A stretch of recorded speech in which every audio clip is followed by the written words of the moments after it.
أعوذ بالله من الشيطان الرجيم. بسم الله الرحمن الرحيم.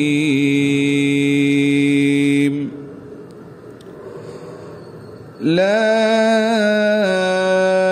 أقسم بهذا البلد وأنت حل بهذا البلد ووالد وما ولد لقد خلقنا الإنسان في كبد أيحسب أن لن يقدر عليه أحد يقول أهلكت مالا لبدا أيحسب أن لم يره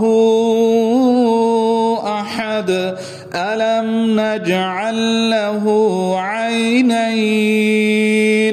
ولسانا وشفتين وهديناه النجدين فلاقتحم العقبة وما أدراك ما العقبة فك رقبة أو إطعام في يوم ذي مسغبة يتيما ذا مقربة أو مسكينا ذا متربة ثم كان من الذين آمنوا وتواصوا بالصبر وتواصوا بالمرحمة أولئك